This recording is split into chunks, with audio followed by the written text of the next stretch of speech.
Welcome back, everybody. Seth Kamens is over there. I'm Sean Palmer over here. Seth and Sean Sports Radio. Got to tell you, if you thought it was going to be a quiet NBA deadline, surprise, surprise, surprise. Yeah, what in the hell has happened in the last 24 hours? Awesome. Chaos. How can you not love this? It's not that I love it or don't love it. I find some of it so confusing. I love it. I love it. Okay, so let's start with the end of probably one of the top, 5 point guards in NBA history, right? In the ballpark. In the ballpark. I mean, all right, so Chris Paul, according to Shams Charania, and a lot of this is according to Shams because all these are really being finalized, is heading to Toronto, of all places, a team he hasn't played for yet. Congratulations to your Nets. You are involved in a trade. You got Ochai Agbaji and a 2032 second-round pick. We have, I believe it's like 13 second-round picks in the next 5 years. Well, you just traded one of them. And I thought we just got one. Sorry, you got one from the Raptors, and you traded Vanja. This is like the NHL draft. I can't pronounce any of these guys' names, but anyway, you got a guy. The Clippers got a guy. The Raptors got Chris Paul, and the Nets got Agbaji, who's actually a legitimate player. And Chris Paul has been told to stay the fuck home. I mean, don't even come to the office. And that basically is bye-bye. I can't see. Look, he's probably going to be bought out by Toronto, but Seth, I don't see anybody picking him up. Yeah, I mean, he's not going to go to a team that's not a contender, I would assume. Like, I don't see him going to Washington, although the way the hell whatever the Washington's doing, I have no clue at this point. Of all of them, they're the most confusing team to me. I don't see them confusing, but okay. You don't see them as confusing? I don't, and I'll tell you, we'll get to him in a second. So, all right. So, Chris Paul, I mean, look, if you're looking at the top NBA teams right now, right? Mm-hmm. How many of them does he fit in with? Well, as a team that needs a backup point guard? A team that not only needs a backup point guard, but where he will play, where he will say, I am not as good as the guy in front of me, so I'm going to take 10 minutes and play. Because that's what he's going to get, 10 minutes. Detroit, no, not one. Well, he could get 10. I don't know who the backup point guard is for Detroit. He's not going to be on the floor in important situations for Detroit, right? No. Okay. No, he will not. Knicks, no. Boston, no. Toronto's already told him to stay home. Cleveland, we'll get to that in a second. Philly, no. Miami, no. Orlando, maybe. If Jalen Suggs is hurt for the 8,322nd time. Maybe. Atlanta, no. Chicago, no. They just traded 6 point guards in the last 10 minutes. Okay, so that's the whole East. Let's go to the West. Oklahoma City, he's already been there, done that. San Antonio, been there, done that. Denver, no. Houston, no. The Lakers. Wait. Not that he's going back to Houston. He's been there, done that. But I guess, I mean, without Van Vliet, I mean, Van Thompson's a good player. You could probably use Shepherd, I guess. Well, Shepherd, and remember, Asar Thompson's basically playing point guard. Yeah. So, and Durant's there. I mean, how many touches is this guy going to get? No, that wasn't you haven't come up with the team I thought of. The team I was thinking of. Lakers, maybe just because of the LeBron angle, but LeBron's on his way out. So why? Yeah, but he's not going to be out this year, and it's a signing of it's a 1 year. It's a partial year deal. Okay, maybe the Lakers. Phoenix, been there, done that. Minnesota's an interesting place. That's where I was going. But do you see him and Edwards really meshing very well? And Giannis, because Giannis is going there next. Interestingly, and I'll get to this. Well, I can talk about this now. Michael Conley has now been traded twice in the last 18 hours. Correct. Okay. According to sources, of which none of them are mine, but some of them are somebody's in the NBA, if you are traded for a second time and cut, you can be picked up on the by the buyout first market. team. By the first team. That is correct. So Minnesota, he may come full circle and go back to Minnesota, which, truth be told, they loved him in Minnesota. So why not? And if he goes there, then Chris Paul is not, right? I mean, that's well, okay. Who would you rather have, Mike Conley or Chris Paul? This year, point, I think I'd like anybody with Chris Paul because he hasn't played a game in 4 months. All right. He's not going back to the Clippers. And he certainly is not influencing the Portland Trailblazers. No. All right. So those are your 16 teams actually 20 teams in the playoff hunt. So we found the Lakers, Orlando, right? Maybe, and Minnesota. Yeah. I think he's played his last game in the NBA. I don't think he's going anywhere else. First ballot Hall of Famer. Yes. And we could talk about that later on, too. Well, yes, he's a first ballot. Yeah, I know where you're going with this. Yes, first ballot Hall of Famer. But let me ask you this. Did he make it? Look, I know he made his team better because there's that statistic, right? That he made his teams like 50% better every year that he was there. But he never made his teams better. He was always on losing teams that made his team better. He's the Bobby Valentine of point guard. He's Buck Showalter. Yeah. Yeah. I mean, he made bad teams mediocre, mediocre teams good teams very good. Wait, but where's the very good team? Where's the very good team? The Rockets. That should have beat Golden State. But did he make that team better, or did James Harden make that? Both of them combined. Okay. And combining the two. All right. You can say that he wasn't the main guy, but he helped Phoenix get to a final. Mm-hmm. Yep. I mean, he at least he doesn't have to go down as the greatest player of all time, never to make a final. No, that's true. He's one of the top 10 players of all time not to win a final. I'd have to go through it. I probably, but I'd have to go through it. By the way, I think the top 15 guys, everyone is one. By the way, Elgin's number one. Elgin's number one. Harden's number Barkley's two. number two. Karl Malone's probably number three. Stockton's four. Wait. Where's Harden in there? Harden's not there? I just named four. I didn't name 10. Harden's probably there as well. You're right. He did make a final, which I guess gets him something. Yeah, as did Harden, as did all those guys. Every one of those guys made a final. I think the best player never to make a final, off the top of my head, Steve Nash. Wait, did Elgin make a final? Elgin made like 8 finals. And he lost all of them? Yeah, he was on every Laker team in the 60s that lost to the Celtics. Yeah, he lost. Come on. All right. So other trades that went on. Okay, Michael Conley trade 2. We're going in reverse. Kobe White, Michael Conley go from the Bulls to the Hornets. Colin Sexton goes to the Bulls. Give me on a 1 to 10 scale. This is where we're going to go. 1 to 10 scale on each of these trades, how much it matters. 2, 3. Okay, so we'll move on. By the way, Mason Plumlee went to the Thunder, which is an interesting third big. Yeah, that means I wonder what they're. Does Hardenstein become available? Well, Hardenstein's a free agent after this year.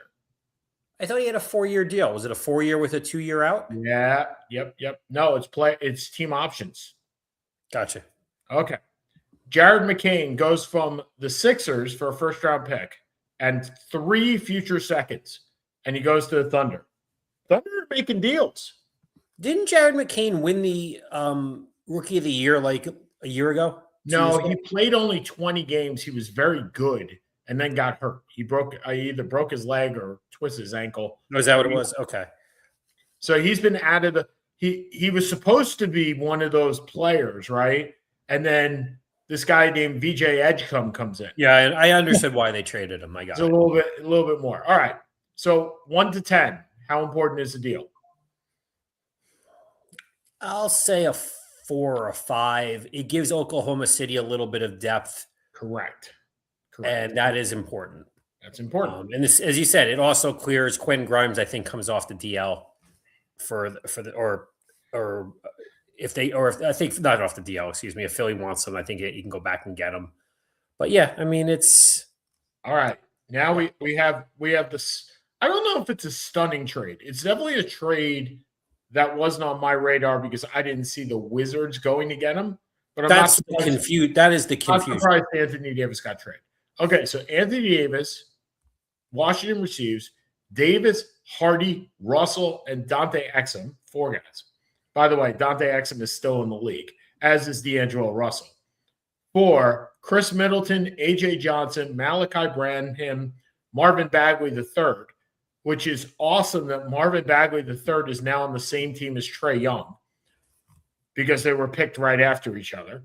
No, Marvin Bagley left Washington to go to Dallas. Oh, darn it. Well, no, you should look at it as he went to where Dallas picked and had the number 3 pick. Right. And now, and 2 future number firsts, 2 future firsts, which I'll get into what those are, and 3 future seconds. So, all right, the 2 future firsts, when everybody's looking at this and saying, great, Washington really received for Luka Doncic a bunch of players and really 3 future firsts, right? Because they got one this year from the Lakers and they're going to get these 2. Yeah, no, those 2 future firsts, number 1 is the least of, and I'm just going to put the team in here, included in is the Oklahoma City Thunder for this year. So that's number 30, right? Or most likely somewhere between 28 and 32. Okay. The second one is the 2032 pick that is top 25 protected for the Golden State Warriors. So the only way that they get that as a first round pick is if it's between 25 and 30. I think it's between 20 and 30. Whatever. 30, yeah. Whatever. Like it's not a golden ticket, right? It's not when you want picks that far out, you want, hey, this team's going to be shitty, so we're going to go get their pick. Yeah, no. Okay. Chris Middleton expiring. A.J. Johnson doesn't matter. Malachi Branham and Marvin Bagley III are both expiring contracts. So what did they do? Dallas cleared the decks. Yes. That's what they did. Yeah. Completely understand it from Dallas's point of view. They weren't going to get anything of substantive value. And they didn't. They're going to cut all of these guys. Middleton may be able to sign with the contender somewhere. The other ones, I mean, Bagley, I don't know how Bagley, you talk about Dante Exum still being in the league. How is Marvin Bagley still in the league? By the way, Exum came before Bagley in the drafts. I know. Exum is like 2016. Bagley's 2018, I think. So here's the other thing, though. While I say it clears the deck, it really doesn't. Because the Mavericks are still right at the tax for next year. Well, look, I think they're going to trade Clay in the next 24 hours. And get what for him? Second round pick. Yeah. They'll attach something to get him off the cap. Well, they don't have a lot to attach. Well, they may use one of these first round picks. They just got 5 picks. Yeah, but they don't own their own pick until 2033. So it's like I get what you're saying, Seth. They don't have a lot. They don't have a lot to do that with. Look, I get it. With regards, I'm trying to get up what on Spotrac what Dallas's cap looks like for next year, but they have a lot of contracts that, including Kyrie Irving, if you recall, for like $40 million. So, hold on, I had this up earlier today. Spotrac Mavs. So the all right, here we go. So next year they have $100 they have $146 million in active cap. The cap is 166. They have $104 million in cap holds. So a cap allowance of 254. So they are $88 million over the cap if they sign all their free agents. Now, that includes Chris Middleton now, which they won't, right? Mm-hmm. And Dwight Powell, which they won't. And Marvin Bagley, which they won't. And Brandon Williams, which they won't. But they do have $40 million for Kyrie, 17 for Clay. Now, Clay has this year and next year. 17 for Gafford, 19 for P.J. Washington, who just signed an extension. P.J. Washington is on this team till 2031. Yeah, I mean, he's a nice role player, but it's very awkward to pay a role player for 5 years.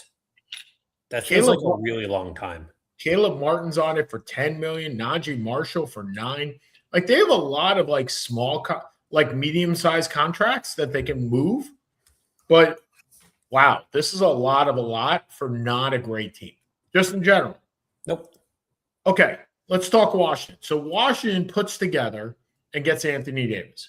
Washington has a top 8 protected pick this year to go to the Knicks. If it is outside of the top 8, it goes to the Knicks. The Knicks are rooting hard for the Washington Wizards. I am rooting against the Washington Wizards because that is one of the 3 picks that I made in Las Vegas under 22.5. No. Wait a minute. So you'd rather win $20 in a bet than see the Knicks get a top? Well, that's what I'm saying. I got both sides, right? I'm playing both hands here. There you go. So I don't think Anthony Davis sees the court the rest of the year.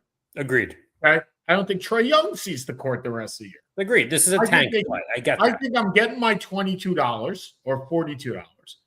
And they tank and they get a top 8 pick. So let's presume that they're healthy next year, which is a far out presumption. I understand. Because Anthony Davis is sponsoring, you know, those boots that go on when you tear your Achilles? That's his new endorsement, is that boot. That's the boot. That's a joke, but he could be. He could be. Okay, so you have a starting 5 of Anthony Davis at the 4, Star at Alexei Sarr at the 5, right? Mm-hmm. Koulibaly at the 3. Okay, Trae Young at the 1, and Trey Johnson or whatever top pick. It could be a Darren Peterson. Yeah, whoever the number 2, whoever that pick is. That is in the East, Seth. That's a playoff team if they stay healthy. Yeah, first of all, if they stay healthy, number 1. You're also, I guess, unless, I mean, I assume Trae Young's not declining his player option. But what exactly do you do with Davis? Nothing. You just play out the year and just let him go wherever he goes and call it a day and see if you can trade him in November? He's got another 2 years. No, he's got one. I thought he's got 1 more year. One more year, and player option at $63 million. You really think he's tying that down? Not if he has any sanity. Now, here's the kicker, as we like to talk about caps here. Okay, the Washington Wizards, the 22-win Washington Wizards, in 25-26, how many guys do you think are earning over $13 million on that team? 26-27. $13 million. This is next year. Okay, so we'll start off with what do you call Anthony it? Davis. Those are givens. Okay. Do they still have Valanciunas? They do not.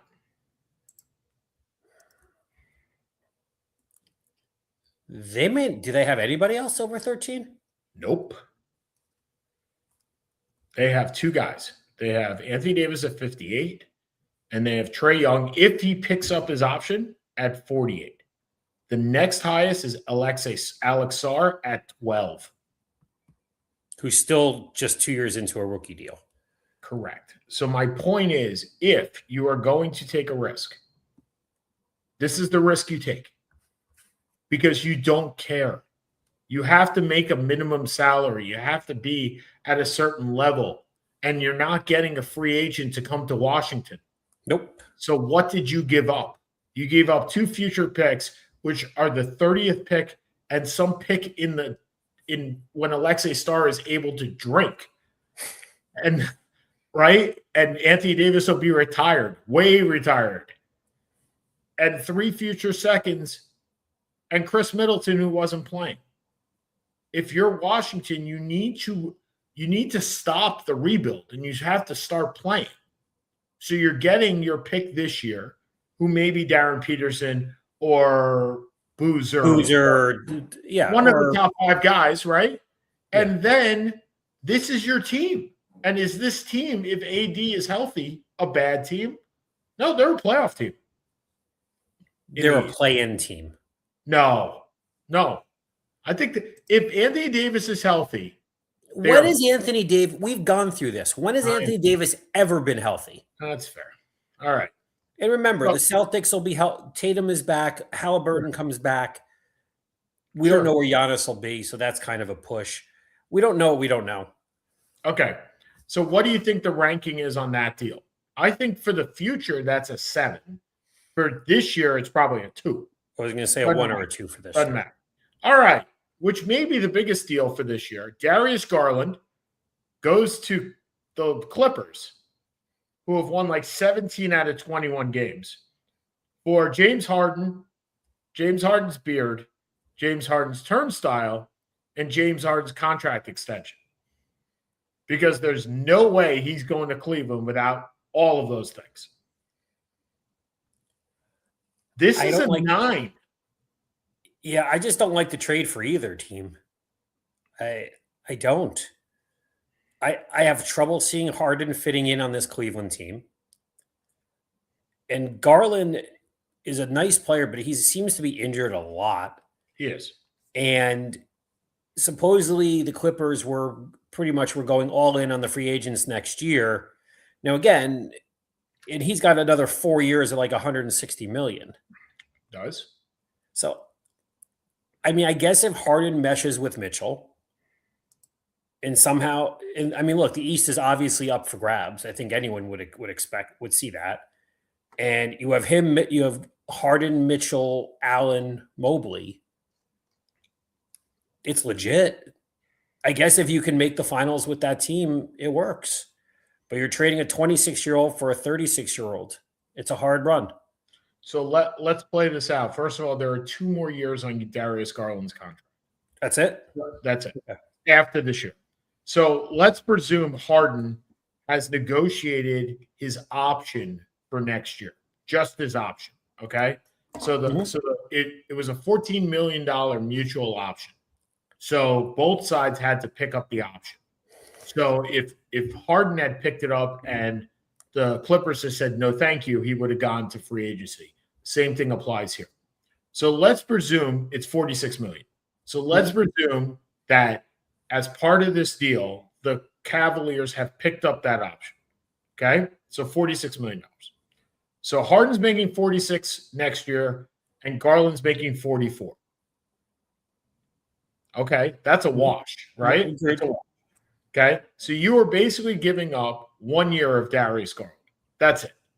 Right? Of the younger player. That's all I'm saying. Like, it's only 1 year. You know Harden got something out of this, and I'll get to that in a second.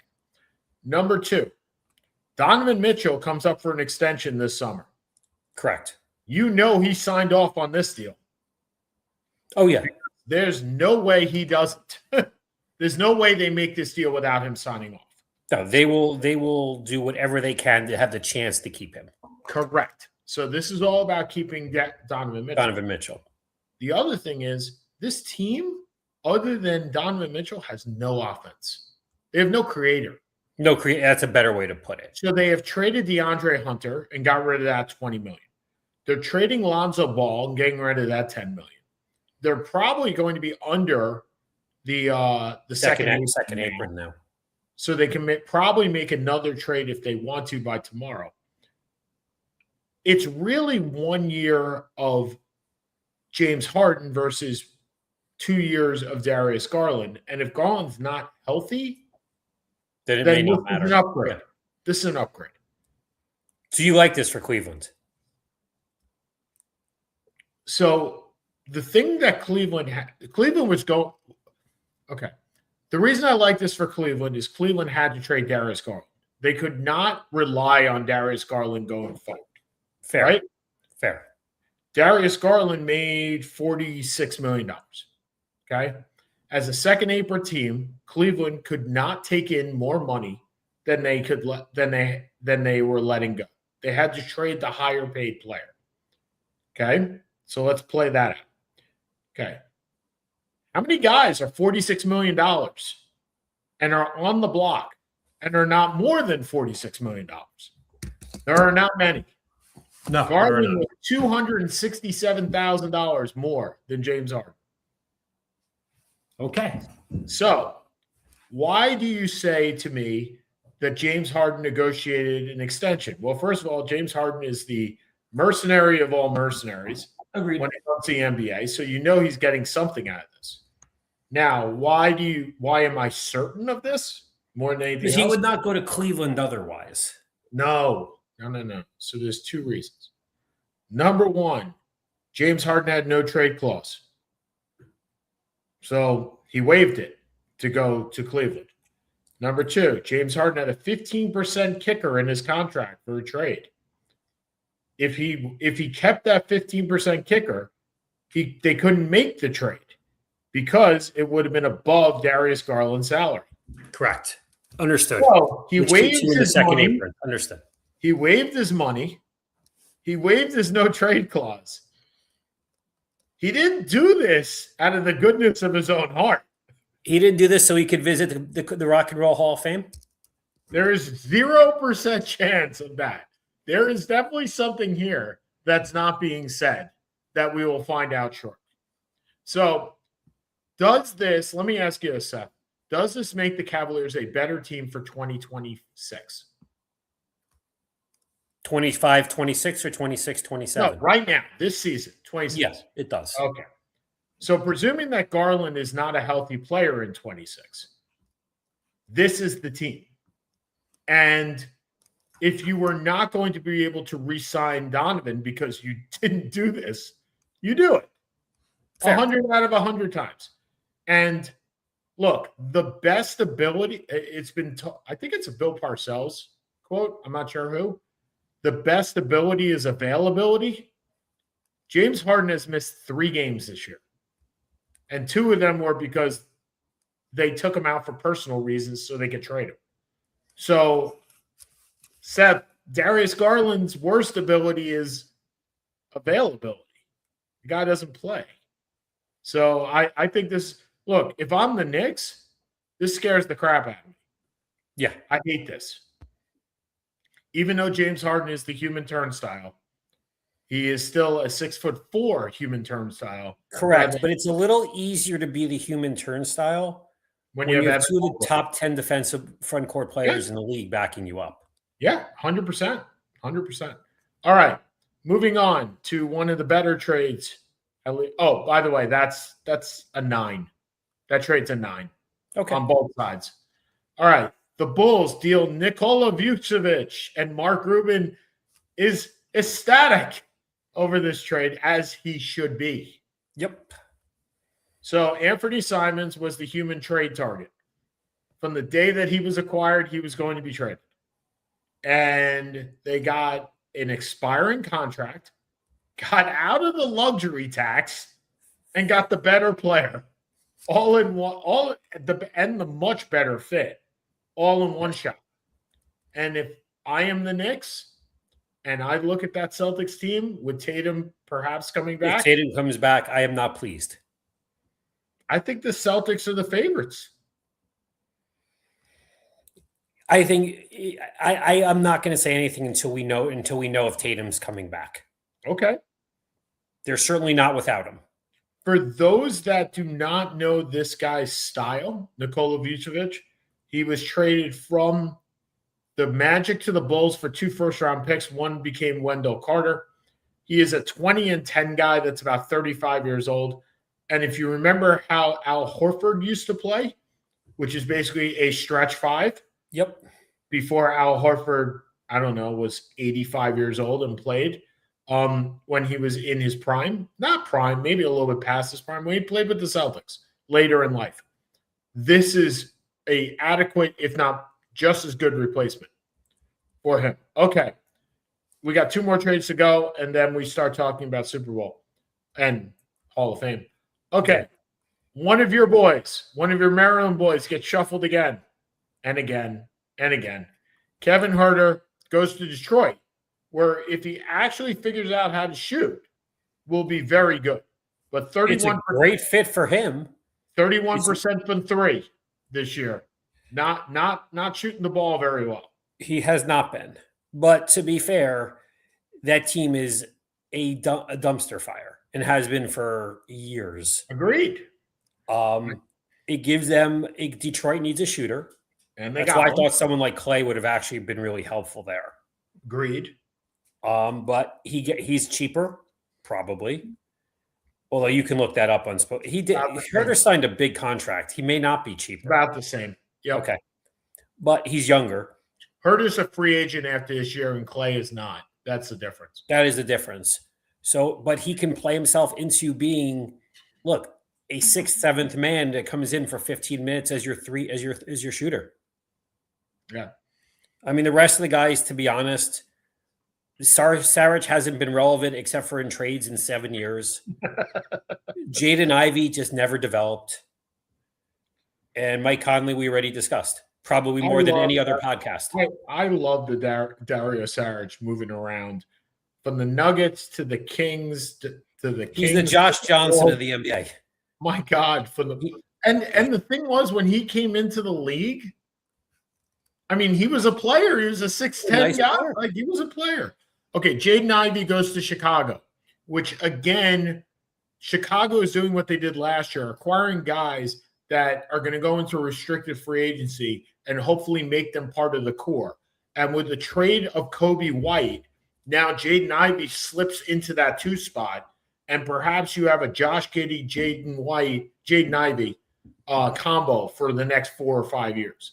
Like, I can see that as, look, I don't know what Chicago's ever doing because they just want to play in the play-in, but yeah, maybe they are tanking finally.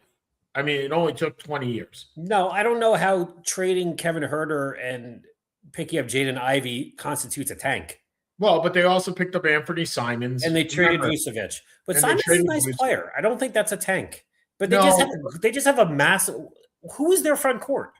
Well, that's the point. That's what I'm saying. They may be tanking. That's the point. Gotcha. Is that I mean, right now they're 10th overall. Okay. Their front court, since you asked, which I know you did. Jalen Smith. Another guy for you. They got Buzelis, remember, right? He's not a front court guy, though.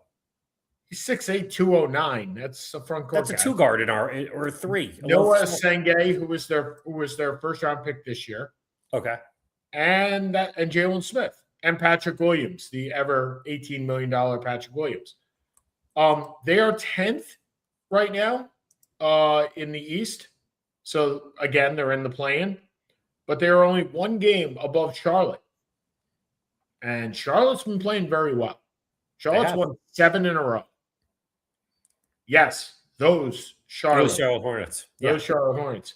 And Milwaukee is just 2-8 in their last 10. Okay. And then the trade that happened a couple of days ago. Of days ago? Or was this yesterday? Yesterday. This is yesterday. There have been a lot of trades. All right. Triple J. The Jazz make their move. They did. I love this. I love this move. Love it. This is a 10. Potentially a 10 for the Jazz. So, I thought you said this is a tank. I'm like, how the hell is this a tank? No. It's a tank for Memphis. Potentially a 10 out of 10 for the Jazz. Oh, it's wonderful. So they got JJJ, Jock Landale, who was also traded after this, John Concar, and Vince Williams Jr., who is a defensive 2-guard. They gave up Walter Clayton Jr. of Florida fame, who was their first-round pick. Kyle Slow-Mo Anderson, Taylor Hendricks, who 2 years ago broke his leg. He came out of UCF, I believe.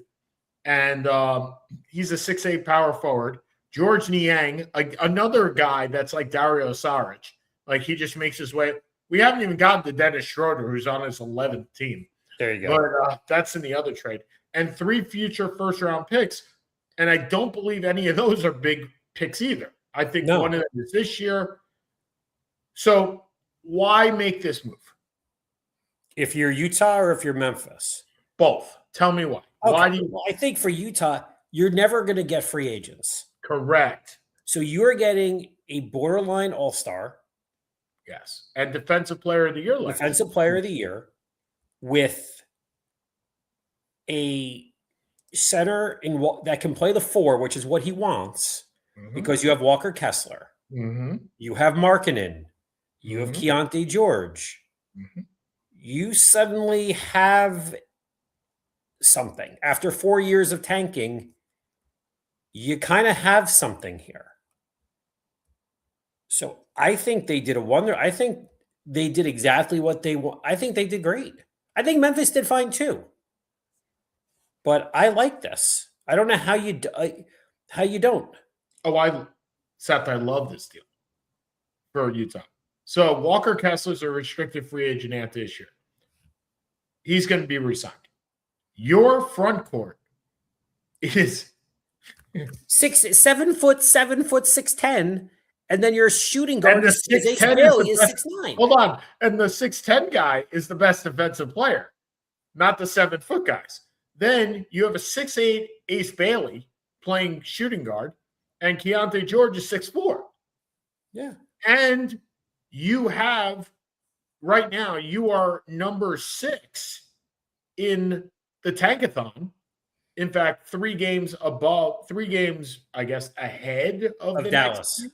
Of Dallas. And 3.5 against over Dallas. Making up 3 games right now is not going to be easy, like to lose. Well, you also need to make sure you don't go outside the top 8, because then you lose your pick. Because then you go to Oklahoma City, who owns every other pick in the world. Utah and Oklahoma City own like 50% of the picks for the next 3 years. Yeah, but unfortunately, the Nets own all of them, but they're all in the second round. Right. So I love it for Utah. I do. I think this is fantastic. Memphis, I'm not sure where those 3 picks lie. They're not very good. One of them is the 2031 Phoenix pick. That could be good, but as we saw you can't look 5 years into the future. Correct. So Memphis gets Walter Clayton Jr. That's it. Like, there's nothing else, right? And the next step out is John Morant. I don't think they trade John Morant. I don't think anyone's going to trade for him. Well, I think at this point, what else do you sell to your team? What else do you sell to your public if not John Morant? Well, John Morant is not a selling point right now. In Memphis, he is. I don't think he is at this point. In Memphis, he still is. He still is. But anyway, I keep looking at my phone, and we don't have any more trades in the last 5 minutes. So I feel better about that. So not knowing what's going on. Okay. So that's our trade deadline so far. And I'm sure we'll recap a little bit more next week, but that's 40 minutes of NBA, which is probably 34 minutes more of NBA than we've talked all year. But this now means going forward, we have 1 game in the NFL, and then we have no games. We have hockey has their Olympic break, which we'll talk about next week. Then we have baseball spring training, which Seth doesn't pay attention to until August or September. What? Right, exactly. And then we're back, right? And the NFL's back in training camp. Dude, I can't move that far ahead. Please. Well, we got the draft first. Okay. But we do have this big game that's coming up on Sunday, which nobody outside of New England or Seattle really cares about.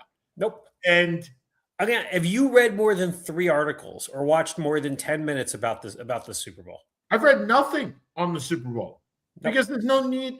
So what is there to read? I don't know. I mean, I know who the quarterbacks are. There's no stories behind these guys. Somebody said to me the other day, for a Jets fan, this is the worst Super Bowl ever. because something's because it's Darnold versus the Patriots. One of two things is going to happen. My ex-quarterback's going to win, or my nemesis is going to win. One of the two. By the way, I'm rooting for my ex-quarterback. Yeah, I know you are. So am I. No way I am rooting for Mark Rubin and his team. By the way, congratulations to Mark on getting tickets to the game.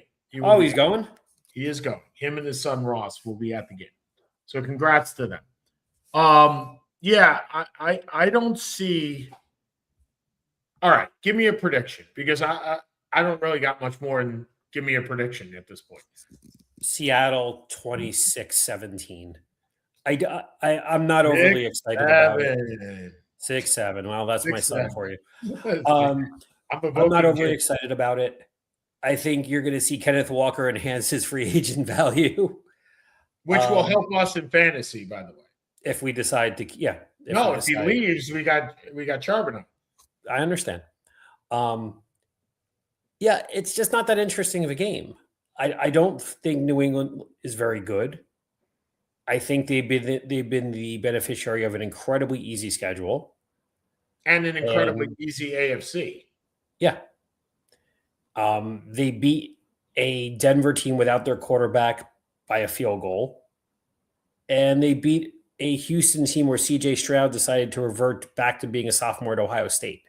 Pretty funny. And I don't hate New England. I mean, hell, my team's 2-0 against them, but that's true. I just don't think they're very good.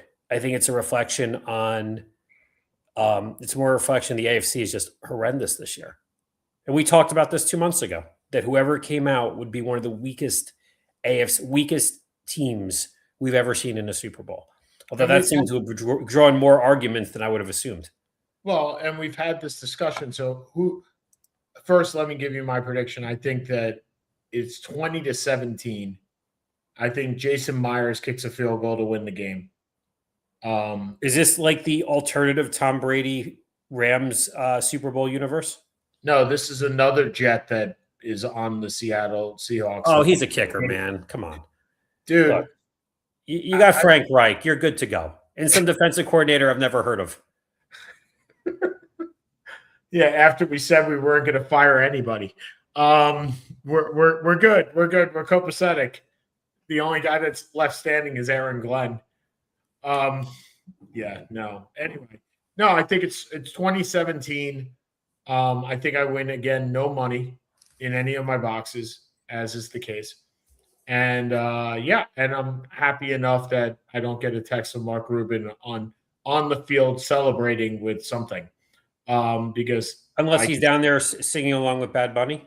Because I could definitely see all of that happening. All of that happening. But so okay. You said that they're the worst team in recent memory. They're the worst team since who?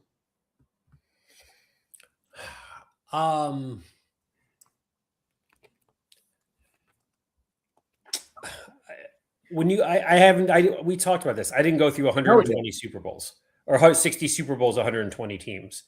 All right. So I'm going to give you some teams and you tell me if they're better or worse, right? All right. Shoot. I mean, this is easy enough. As soon as I get the list, here we go. Okay. The Bengals with Joe Burrow. Better team. Okay. The New England when they played the Rams.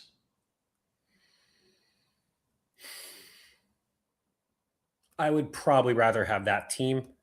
Okay.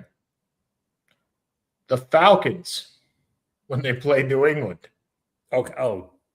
No, Matt Ryan was the MVP that year. Okay. Carolina when they played Denver. That's Cam. That was Cam. Weren't they 15-1? They were. I'm just throwing out names. Okay. Seattle when they played New England. No. Okay. Maybe Seattle when they played Pittsburgh's a better argument.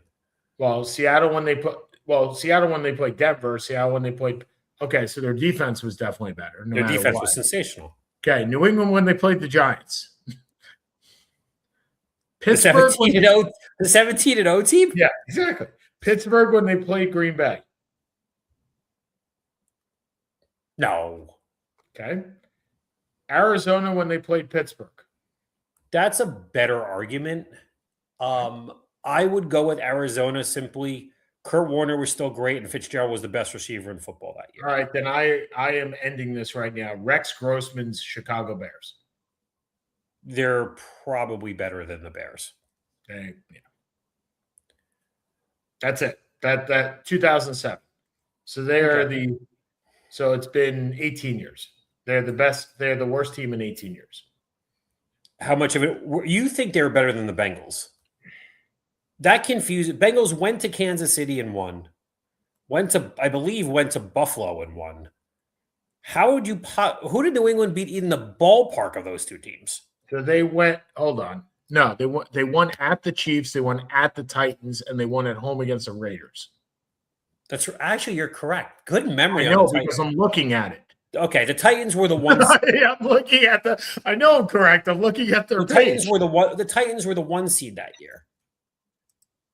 Yeah, they were the 1 seed. Yeah, they finished 12-5. They were the 1 seed. Yeah, that was the 16-13 game. That was Derrick Henry. That was Derrick Henry's team. They had 2 All-Pros. They had 4 Pro Bowlers, and Derrick Henry was not one of them. Okay. First of all, the idea of taking a Pro Bowl serious. Hold on. Taking a Pro Bowl serious now compared to even 5 years ago, nobody took the Pro Bowl seriously. Okay, but he wasn't even in it. Who wasn't in it?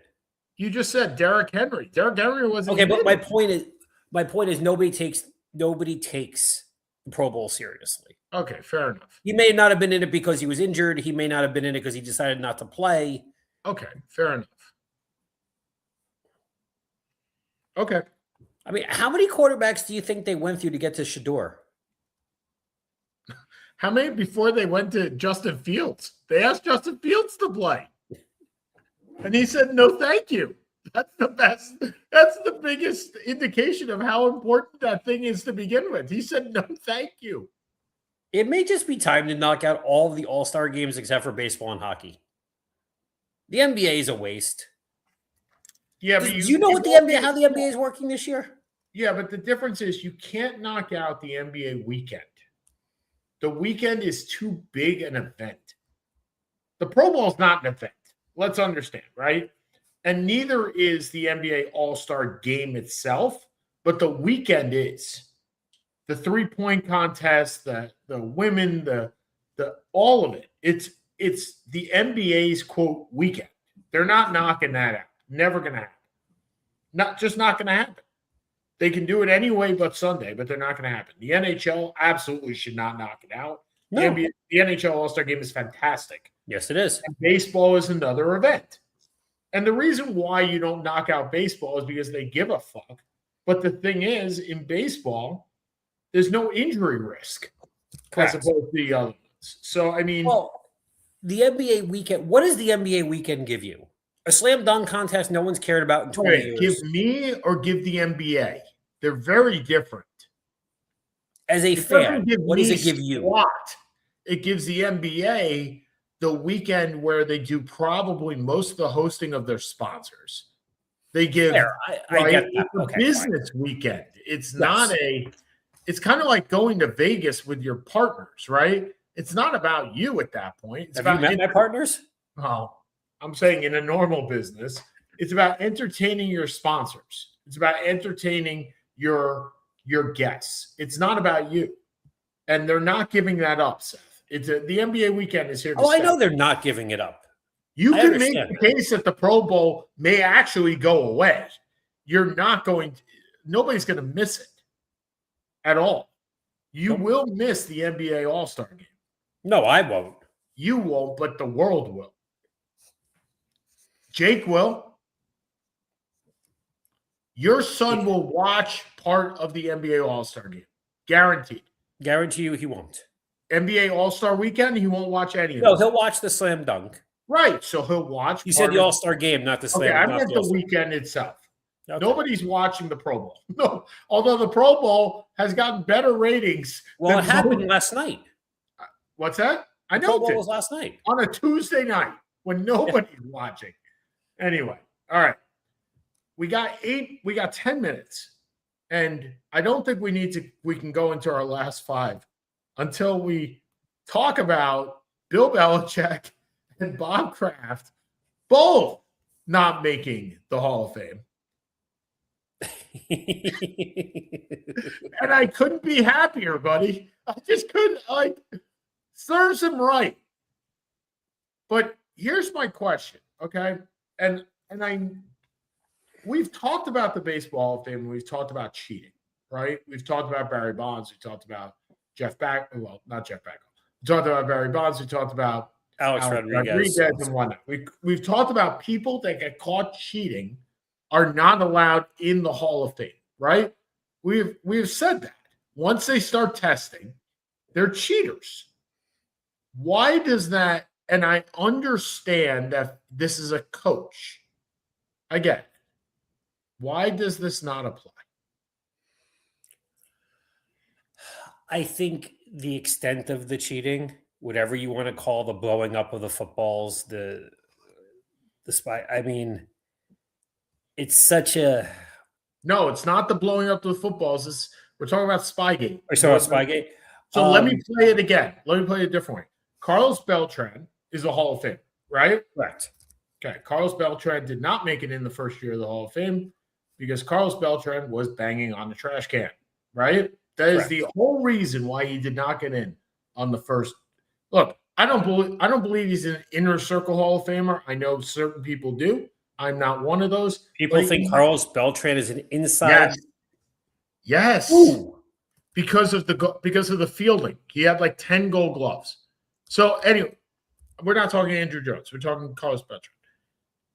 My point is he didn't get in because in the first year because he cheated, right? He absolutely would have gotten in last year. No question.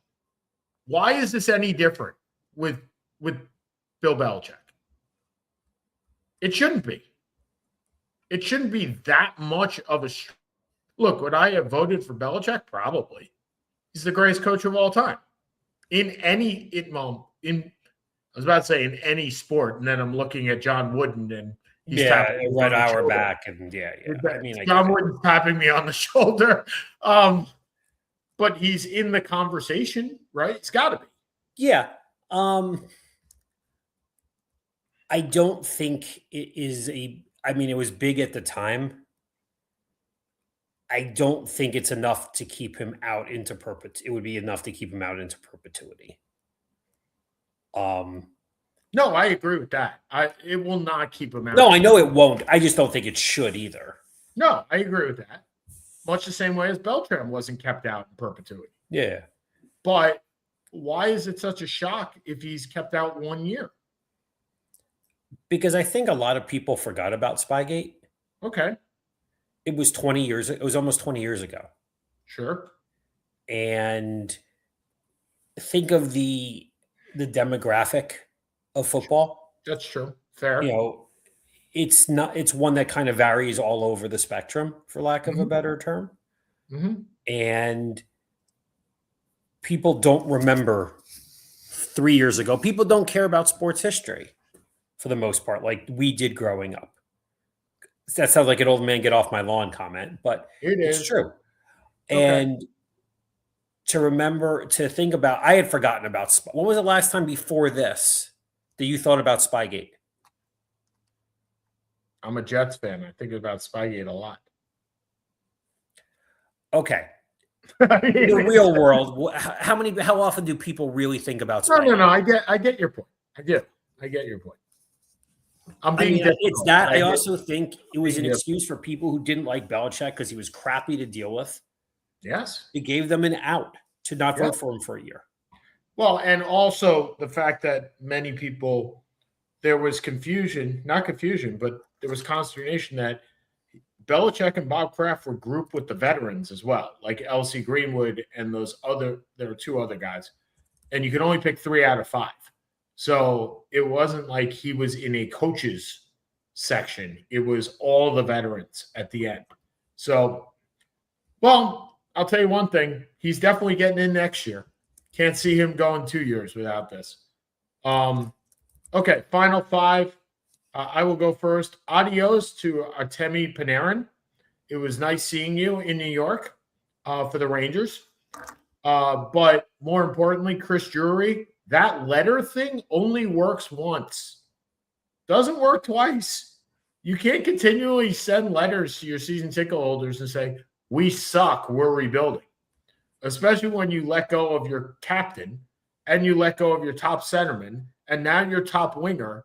You did this 3 years ago. You can't, if you could continually do that, man, the Hornets would have so much paperwork. I mean, it would just be constant over and over again. No, Drury, look, I wish Panarin the best, and I wish him the best in the Western Conference. Congratulations. Adios, amigo. Go to LA with your 2-year, $11 million extension. Okay, you're up. Screw you, Jeff Bezos. Pretty much. Dan Jenkins, John Feinstein, Christine Brennan, Mike Wise, Tony Kornheiser, Mike Wilbon. Where'd they all become big writers? Washington Post. Who decided that a sports section was no longer necessary? Who literally you've destroyed the paper. You've now destroyed their sports section. Their Washington Post is closing their sports section, which is their sports department, which is just unbelievable. It was probably the premier place for sports writers, again, to a degree in a bygone era. But this is where they all got big. Yeah. And you didn't care enough to keep it or make any effort, as it seems, whatsoever. Shame on you. Yep. 100%. I hope that doesn't up my Amazon fees by 15% by saying that. Well, he's listening to you. I'm sure he is. Right. Okay. For Seth Kamens, this is Sean Palmer. We'll see you guys again next week with a recap of hopefully more trades because nothing could be better. And we'll talk a little bit of hockey because not only are the Islanders in the playoff hunt, but we have Olympic hockey while I'm in Australia. And I will be at the Islanders game tomorrow. You will? Who do they play? Oh, those dirty Jersey Devils. All right. For Seth Kamens, I'm Sean Palmer. Seth and Sean. I'll be at Fornos, dude. Can't wait. Talk to you later. Adios, amigos.